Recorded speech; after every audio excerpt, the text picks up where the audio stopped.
तिरंगा।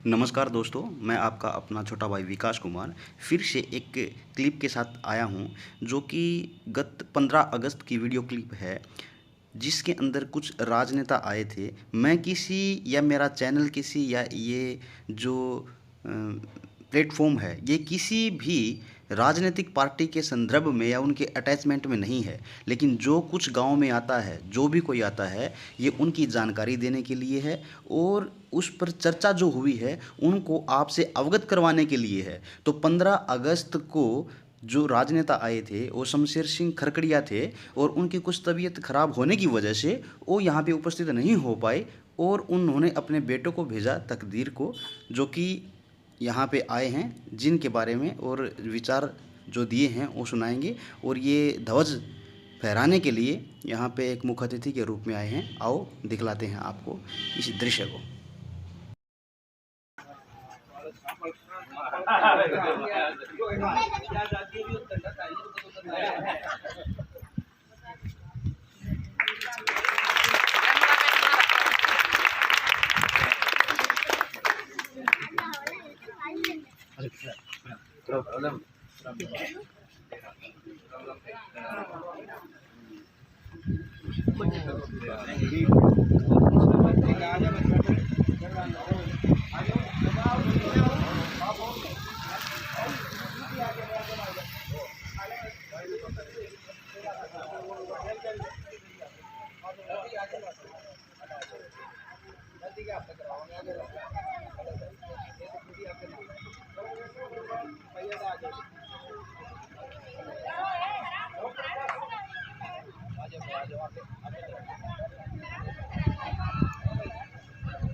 बोलो भारत माता की भारत माता की वंदे मातरम वंदे मातरम वंदे मातरम।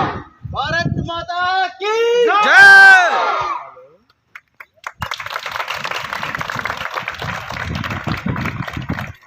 नून चली गई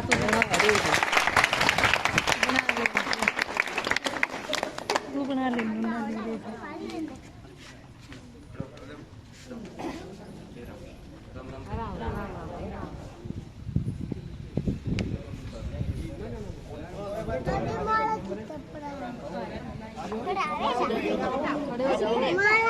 ताई तू भी आ जा, ले आगे ना आ जा।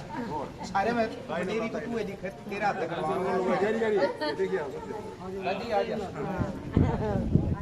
दादी के हाथ तक करवाओगे। आ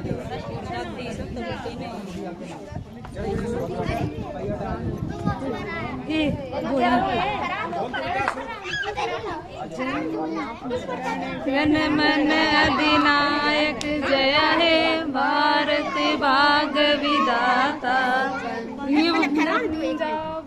जय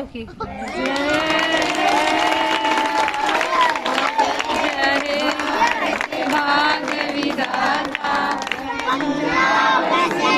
गुजरात मराठा द्राविड़ उत्कल गंगा हिमाचल यमुना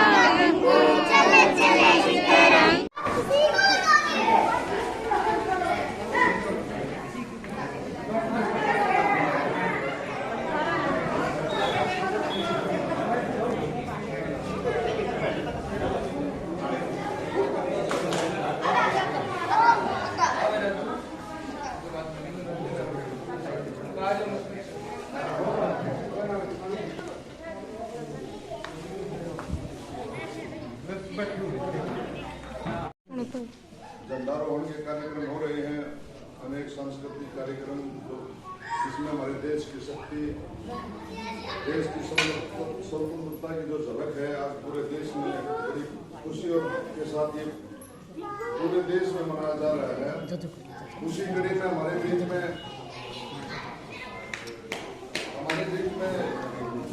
हमारे गांव में झंडारोहण के लिए हमारे बीच में आए भाई हमारे शमशेर खंगड़ा जी जो हमारे नेता हैं, उनकी तबीयत वो पढ़ा था किसी कारण से, उनकी थोड़ी तबीयत खराब है।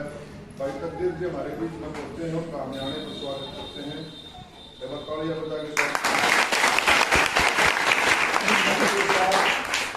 हमारे महम नगर पालिका के पहले चेयरमैन थे, उत्तर चेयरमैन है, अभी पीछे चुनाव था, भारती पवार जी, फतेह सिंह पवार जी हमारे बीच में चेयरमैन साहब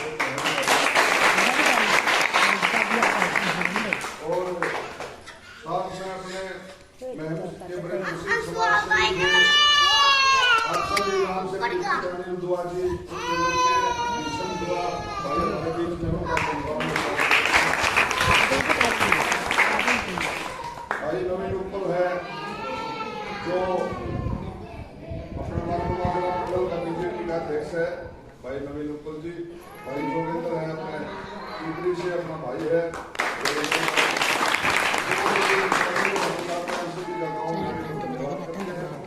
और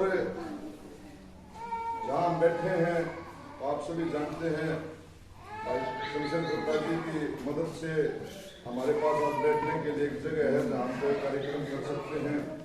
बड़ी एक ऐसी सार्वजनिक जगह बन गई, छत्तीस बिरादरी जो भी जिसको भी चाहे इसका किसी भी ब्याह शादी और कोई सार्वजनिक प्रोग्राम करना हो, रोड के ऊपर है मेन, इससे हमारे गांव की बड़ी शोभा बढ़ती है। इसमें भाई शमशेर जी का बड़ा योगदान है, आप लोगों का भी सबका सहयोग था अगर हम इस तरह की एक जगह यहाँ बना पाए, उसके लिए भी मैं धन्यवाद करता हूँ। और अब मैं जो इस बात है वो भाई साहब तकदीर से भी हम लिख करेंगे। बाकी भाई साहब से मैंने अभी कई काम दे रखे, इसका जो निर्माण है उसकी मांग अभी पीछे काम मांगे थे भाई साहब ने, उसमें मैंने इसका दे रखा है कि इसका जो निर्माण कार्य पूरा करवाया जाए। शायद हमारा जो पंचायत मंत्री है बदली जी, उसके पास वो डिमांड जारी है, तो पैसे आ सकते हैं उसके 10-12 लाख रुपए की डिमांड हो सकती है, वो आगे तो और इसमें जो कुछ कमी पेशी वो करा देंगे। तो ये आप लोगों ने इस तरह कार्यक्रम जो किया है बड़ी खुशी की बात है। और भाई साहब एक छोटे नंबर हमारे बीच में जो आए हैं जिनका भी धन्यवाद करते हैं।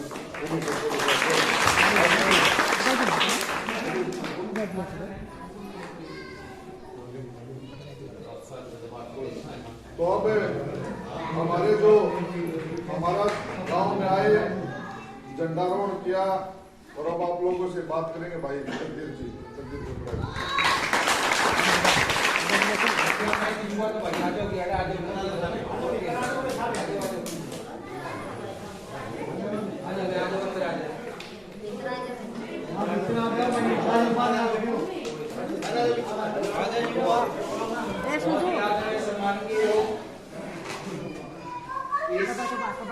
सभागार में उपस्थित मेरे गांव के सभी बुजुर्ग, मेरी मातृशक्ति, मेरे युवा भाइयों, मेरी बहनों, आप सबको मेरे परिवार की ओर से इस क्षेत्र में आजादी के महोत्सव के ऊपर आप सबको सबसे पहले बहुत बहुत बधाई। साथियों, हमने बुजुर्गों से अपनी कक्षाओं में, अपने पाठ्यक्रम में, क्योंकि आप लोग युवा हो तो मेरे आगे बहुत से युवा भी खड़े हैं, बहनें भी मेरी बैठी हैं। आजादी जब हमारे बुजुर्गों ने हमारे को दिलाई, आजादी का असली मकसद क्या है? आजादी का असली मकसद है कि हम अपने आप को आजाद बना के रखें। आजादी बनाई रखी जाती है, आजादी आपके पास होती नहीं, लेकिन आजादी को बनाया रखा जाना चाहिए, उसका हुनर हमारे को आना चाहिए। वो आएगा कैसे? कि आप और हम जितने शिक्षित हैं, सबसे पहला मूल मंत्र है शिक्षा। और जितने भी शिक्षित हैं, सबसे मेरी हाथ जोड़ के विनती एक है कि आज आजादी के 76वें महोत्सव के ऊपर आप और हम लोग एक प्रण लेके जाएं कि जो भाई 12वीं पास हो गया, 12वीं पास के बाद में उस व्यक्ति को अपने मौलिक अधिकारों का ज्ञान तो सबको है, लेकिन अपने मौलिक कर्तव्यों का ज्ञान, संविधान ने आपको मौलिक अधिकार तो दिए हैं, अधिकारों को लेके आप और हम लोग बहुत जागरूक हैं। भिन्न भिन्न अपने तो मौकों पे हम लोग अपने अधिकारों को लेकर अपनी आवाजों को उठाते भी तो रहे हैं, लेकिन जिम्मेवार नागरिक होने के तहत आपकी जिम्मेवारियां राष्ट्र के लिए क्या है? असली सवाल वो है। राष्ट्र के लिए आपकी जिम्मेवारियों को लेकर हम कितना जागरूक हैं, असली सवाल वो है। असली सवाल ये है कि आज अगर एक बच्चे को उसके माँ बाप ने पढ़ा लिखा दिया, उस बच्चे की शिक्षा पूरी तो करवा दी, वो बच्चा अगर घर पे खाली तो बैठा है, उसकी जिम्मेवारी राष्ट्र की ओर ये है कि भी कम से कम मैं बाहर से कुछ काम करूं, मैं चाहे सिर्फ अपना खर्चा उठाऊं, लेकिन अपना खर्चा ठान खातर भी जब मैं कितने बार साबुन लेने जाऊंगा तो रखिए किसी दुकानदार को दूंगा, वो रुपया घूम के देश की अर्थव्यवस्था में चाहे वो मेरा 10 रुपया काम करे, लेकिन वो मेरा 10 रुपया काम करेगा। तो इसीलिए आप सबसे आग्रह ये है कि भी अपने मौलिक अधिकारों के साथ साथ मौलिक कर्तव्यों का ज्ञान हर शिक्षित युवा को होना चाहिए। यही इस देश की खुशहाली और प्रगति का एक मात्र रास्ता है। इसके साथ साथ आज क्योंकि साथियों एक बात तो जग जाहिर है कि हमारे पूर्वजों ने 5000 साल का ज्ञान 1500 साल में इकट्ठा किया, 1500 साल का ज्ञान 500 साल में इकट्ठा किया, 500 साल का ज्ञान 150 साल में इकट्ठा किया, और पिछले 150 साल का ज्ञान पिछले 60 साल में इन मोबाइल फोनों के माध्यम से आपके पास आ गया। जमाना बहुत तेजी से बढ़ रहा है।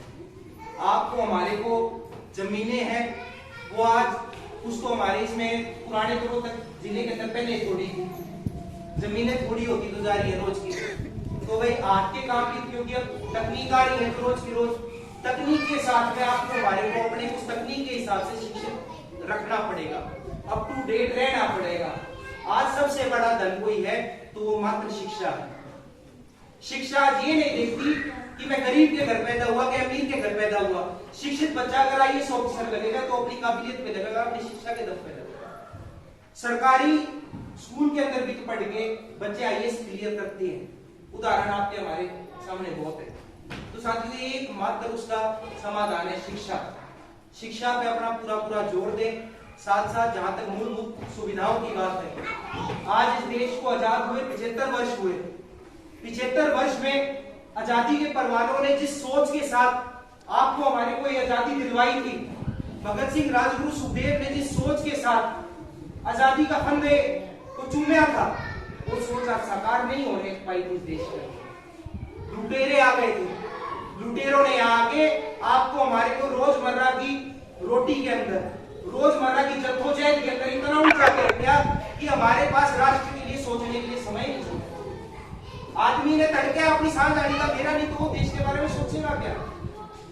राजनीति से हद तक घुसा दी। आज के हमारे युवा भाइयों को तो इस बात का ज्ञान नहीं होगा, हमारे बुजुर्गों को इस बात का ज्ञान है।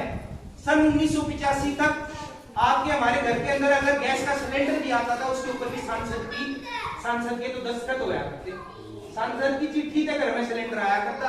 राजनीति हमारे चूल्हे ही बांट रही थी, ये हालात थे। लेकिन आज व्यवस्था परिवर्तन हुआ। 2014 में नरेंद्र भाई मोदी जैसा शासक देश में आया। उसने आने के बाद में एक बात कही कि ना खाऊंगा ना खाने दूंगा। गरीब के पेंशन का कोई अधिकार है, उसके पेंशन के रुपये सरपंच से मिलने पड़ते ना, नहीं जैसे सीधे उसके खाते में जा ले। कोई लाभार्थी है, किसी के मकान के पैसे हैं, किसी की और कोई योजना है, सीधे पैसे खाते में जाएंगे। लाभार्थी के बीच में बिचौलिए खत्म हो गए। इसीलिए आज जो एक बिचौलिए प्रवृत्ति के जो लोग थे, उन बिचौलिए प्रवृत्ति के लोगों को आज भाजपा के इस शासन से दिक्कत हो रही है, दिलमिला रहे हैं क्यों उनकी रोज की दिहाड़ी मिल रही है।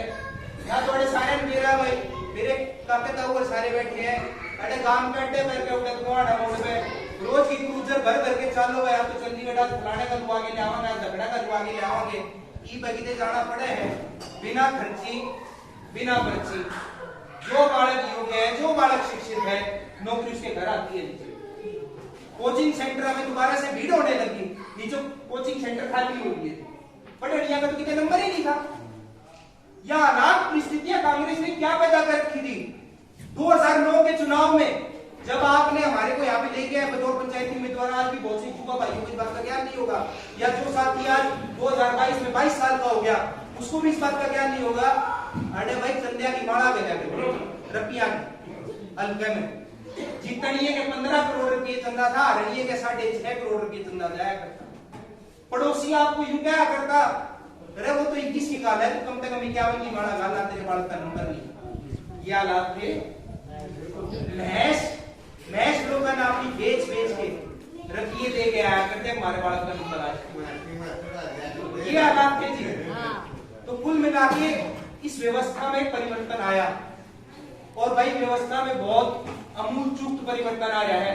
भगवान ने चाहा तो ये तकनीक इतनी तेजी से बढ़ रही है कि आने वाले टाइम में मोबाइल फोन से आजकल आपके गुट्ठा के प्रिंट आधार कार्ड के गिल्ला टच हो रहे हैं, मोबाइल फोन पे टच स्क्रीन चल रही है, गुट्ठे पे लगाओ आपकी वोट भी घर बैठे बैठे मिल जाएगी। वक्त सारे आओगे। हमारे दादर में साइकिल से लेके हवाई जहाज तक परिवर्तन देखा है, तो सोचो आप और हमारा पीढ़ी तो हवाई जहाज से लेकर अंतरिक्ष तक परिवर्तन देखते। परिवर्तन बहुत आएगा, बदलाव बहुत आएगा। इस बदलाव इन परिस्थितियों में, बदली हुई परिस्थितियों में आप और हम अपने आप को कहां फिट कर सकते हैं, सवाल वो है। आज पुराने सिस्टम से, पुराने अपने तौर तरीकों से भाई लीक के हटके की मैंने यार सोचना पड़ेगा। ये एक छोटी बात है जी, उदाहरण दूंगा मैं। बैड़ी मातो गांव में मैं लॉकडाउन होने के बाद मैं तो गया था एक बार, तो वहां जी कुछ अपने दिलवात साथी भी थे, कुछ एक उनमें दवाई इसका अपना किसानी के अंदर भी होते हैं, आई सालों का काम है। तो मैंने उनके पूछी, मैं हमें एक बात बताओ भाई, देसी घर की दारू तारे में कितना नक काटी है लॉकडाउन के दौरान? बोले जी हमने सारे नक काटी। मैं मेरे बेटे एक बात बताओ, जब हम घर में देसी दारू काट सको, हरियाणा एग्रीकल्चर यूनिवर्सिटी की 30 रुपए की कुंडी आती है, जो बालक घर में देसी दारू काट सकता है वो खेत के लिए दवाई भी बना सकता है।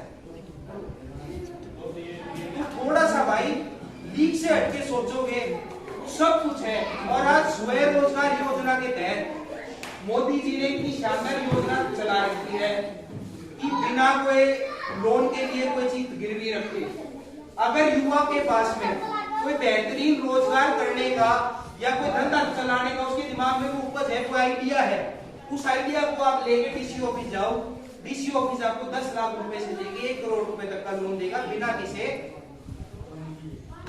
गारंटी। मतलब सरकार ने अपने नागरिक खुद गारंटी मान ली है। सरकार का इतना विश्वास अपने नागरिक के ऊपर होना छोटी बात नहीं, क्योंकि नागरिकों ने सरकार में इतना बड़ा विश्वास तो जताया, इतना भारी बहुमत उनको दिया। और साथ में तो सरकार ऐसी है, आपको आज ये बात बताने की तो जरूरत नहीं, 10 साल हो चुके हैं नरेंद्र भाई मोदी का, आज 8वां साल उनका ये चल रहा है। उनके कार्यकाल के दौरान जिस तेजी से भारत का नाम पूरे दुनिया में नरेंद्र भाई मोदी ने ऊंचा करा, आज आपको हमारे को वो भी मंजर याद होगा जब आपके हमारे देश के प्रधानमंत्री की अमेरिका में पगड़ी की तलाशी ले ली गई, और आज वही अमेरिका मोदी जी का रेड कार्पेट बिछा के स्वागत करता है। ये ताकत अकेले तो मोदी जी में नहीं है, ताकत ये उन वोटों में है, उन सांसदों में है जो आपने अपने सबने मिलकर उनको बना दी। ताकत उस आदमी में नहीं है, ताकत आपकी हमारी दी हुई है। तो साथियों, इस ताकत का वो आदमी आज वहां बैठा बैठा वो एक बात बताओ भाई, देश के प्रधानमंत्री को, मेरी सारी माताएं बहनें मेरी बुजुर्ग यहाँ पे बैठे हैं, तो देश के प्रधानमंत्री के बड़ी कुर्सियां तारे सुंदर वापस सोचाई, देश के प्रधानमंत्री को क्या बड़ी थी भाई, लाकड़ी हटके सिलेंडर आना चाहिए, क्यों? उस गरीबी में जिया हुआ प्रधानमंत्री। उस प्रधानमंत्री ने देखा है समस्या में जब उसकी माँ वहां पाड़ा करती, उसका दिमाग में जाया करता, आंखें में कमर, भीतर सांस में फालतू तो जाया करता। उसने वह गरीबी झेली है। प्लेटफॉर्म, रेलवे के प्लेटफॉर्म से लेके प्रधानमंत्री की कुर्सी तक का सफर, कितना बड़ा सफर है साथियों उस आदमी का। उस सफर में उस आदमी के कितने अनुभव है। और सबसे बड़ी बात, आज मैं तो हैरानी से मानू हूँ, 2014 पहले आई तीसरे दिन अखबार में खबर आया करती, अब भाई आज फलानी जगह घोटाला हो गया, आज नकली जगह हो गया, बस 8 साल हो गए इस राज में बड़े हैं, चाहे तारा मुख्यमंत्री हो चाहे तारा प्रधानमंत्री हो, बेदाग आदमी बैठे हैं 8 साल उस कुर्सी पे, 8 साल उस कांटों के ताज पे बैठना, वो भी बेदाग हुए, बहुत बड़ी बात है अपने आप। दूसरी बात, ऐसा कोई दुनिया में प्रधानमंत्री नहीं होगा जो लोगों के कहने पे, कदे संसद में सुनी थी कोई बिल भी उल्टे हो जाते हैं, लेकिन उसको सरोकार है अपने वोटर का, उसने दे रहा है कि मेरे ही आदमी है, उसको अपनापन है, उस अपनेपन के लेके उसने वो भी तो वापस लिए। तो भाई कुल मिला के जितनी भावना, जिस प्यार प्रेम से आपने उसको हमने सबने मिलकर प्रधानमंत्री बनाया है, आज वही प्यार प्रेम उससे जितना बढ़ पा रहे हैं उस आदमी से वो पूरा आपको लौटाने की कोशिश कर रहे हैं। आज हाँ, देश में दुनिया में युद्ध की स्थितियां हैं, हालात गंभीर है पूरी दुनिया के अंदर। भाई क्यों आजकल माहौल ऐसा हो गया कि भाई दूसरे की तो जमीन का पहले हमें तो निकाह हो जाए, तो उस माहौल के चलते उस माहौल से आकर हमारा देश पे चिंता नहीं तो रहेगा। हालांकि महंगाई को इन्होंने कंट्रोल तो करने का इतना मतलब बीड़ा उठा रखा है मोदी ने कि बाकी दुनिया को देखते हो आज आपके आसपास क्या हालात है, पाकिस्तान में आज क्या हो रहा है, श्रीलंका में आज क्या हो रहा है, भूटान में आज क्या हो रहा है, बांग्लादेश में आज क्या हो रहा है, वो देश आज कहां पे खड़े हैं, पाकिस्तान आपके सामने तो चला था, कहां खड़े हैं। तो कुल मिला के साथियों ये आपकी हमारी सोच है, और भारत अपने आप में एक जीता हुआ राष्ट्र है। ये भारत वो देश है जहां हर धर्म का सम्मान होता है, जहां दुनिया में आप किसी देश में चले जाओ, पारसी अपने देश में खत्म हो गए लेकिन भारत के अंदर आज भी। इसका कारण क्या है कि भारत की संस्कृति है, भारत का इतिहास है, लेकिन समस्या क्या रही, अंग्रेजों का, मुगलों का, इनका शासन ऐसा रहा कि उन्होंने हमारी आपकी मानसिकता गुलाम बना दी। मानसिकता मैकाले के जमाने से आपकी हमारी पढ़ाई के अंदर, हमारी किताबों के अंदर ऐसी बातें हमारे को पढ़ाई थी जो हमारा इतिहास हमने को भूलने पे हमारे को मजबूर कर दिया। नालंदा जैसी आपकी तो यूनिवर्सिटियां जिनमें विज्ञान का पता नहीं कितने इतने सालों का भंडार था, नालंदा जैसी आपकी वो तो यूनिवर्सिटियां जिस दिन जड़ी, वो जलने में भी उनको कई महीनों की आग लगी, वहां इतने ग्रंथ आपके तो जल गए। तो साथ ये बहुत बड़ी योजना के तहत आपको हमारे को मोड़ा गया, हमारी मानसिकता को मोड़ा गया, हमारी सोच को मोड़ा गया, हमारी मानसिकता गुलामी की मानसिकता बनाई गई। लेकिन आज सही मायने में किसी प्रधानमंत्री ने आके, जिसको आजादी के बाद इतना बड़ा बहुमत मिला, उस प्रधानमंत्री ने सही मायने में आके आजादी के मायने क्या है, देश को आजाद कैसे रखना चाहिए। तो एक बात तो आज युवा भाइयां बैठे हैं, युद्ध होया यूक्रेन का और रशिया का चल रहे हैं युद्ध, आज तक कभी सुनी थी अब युद्ध के बीच में दोनों पार्टियां थी युद्ध की में थमो, अब पहले अपने आदमी बाहर काट के ले आओ, सुनी थी कभी ऐसी? कभी नहीं सुनी, जो काम पहले ही होया। इसका मतलब क्या है कि आपका डंका बोलता है ऊपर तक। और आज 75 साल पूरे होने पे अपने गांव घराड़ के साथ सीधे आज एक बात तो कह के जाऊंगी, ये बात चाहिए याद तो रख लेना, जिस दिन 100 साल पूरे होंगे भारत के, आप विश्व गुरु हो, और विश्व गुरु बनाने में दोबारा से इस नरेंद्र मोदी जैसे आदमी की सोच का बहुत बड़ा योगदान होगा। हमारे बच्चों के आने वाले समय तक ये युग पुरुष के तौर पे किताबों के अंदर हाजिर रहेगा। उस आदमी ने बहुत तप किया है, उस व्यक्ति ने अपने जीवन को, जीवन की परेशानियों को, एक गरीब के घर पैदा होने की क्या क्या कठिनाइयां होती हैं, उन कठिनाइयों को उस आदमी ने जिया है सारी उम्र। तो उस आदमी के प्रति आपका, हमारा सबका एक ही बात को कहना पड़ता है, क्योंकि असली सही मायने में देश को आजादी एक आजाद सोच वाले प्रधानमंत्री के साथ मिलती है। अगर आपके प्रधानमंत्री की सोच ही गुलाम होगी तो वो आपका देश आजाद कहां से हुआ? अगर आपके देश का प्रधानमंत्री लंदन की संसद में जाके बोलता है कि हमारा तो भाई, हम तो गरीब देश है, हम तो गरीब थे, अरे गरीब थे तो अंग्रेज लूटने के आए थे। अगर हम इतने गरीब थे तो यहाँ अंग्रेज मुगल हमारे को लूटने क्यों आए थे? तो कुल मिला के इस मानसिकता जो हमारी गुलाम थी, उस गुलामी की मानसिकता से हमारे को छुटकारा दिलाया नरेंद्र भाई मोदी ने, और आप और हम सब मिलके ये देश यूं ही रहे। नरेंद्र मोदी ने 2014 में एक बयान दिया था, देश नहीं मिटने देते। छोटी बात नहीं थी, आदमी के पेट से निकली हुई आवाज थी, देश नहीं मिटने देते।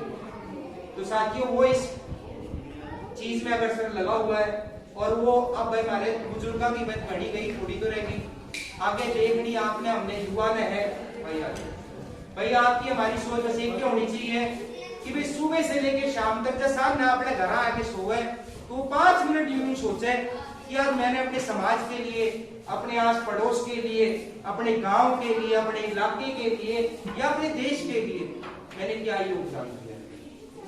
इस सोच के साथ जब आप सोओगे और इस सोच के साथ उठोगे कि मैं क्या योगदान दे सकता हूं कल, इस सोच के जिस दिन उठोगे तो उसमें कोई शक नहीं है 25 साल तो मैं बहुत लंबा कह रहा हूं, 10 से 12 साल में अपने स्कूल को आ जाओ। तो साथियों ज्यादा लंबी तकलीफ ना करते हुए आपका समय इस बच्चे को इतना आदर सम्मान दिया। जहां तक बात रही इसके अपने इस अपनी प्रेस के किसी और अपने कार्यों की, जो भी इसके अधूरे कार्य हैं, जमा सोचना करनी जो नहीं भगवान की दया है। 2014 से लेके आज यहाँ पर हम 2022 में बैठे हैं जी।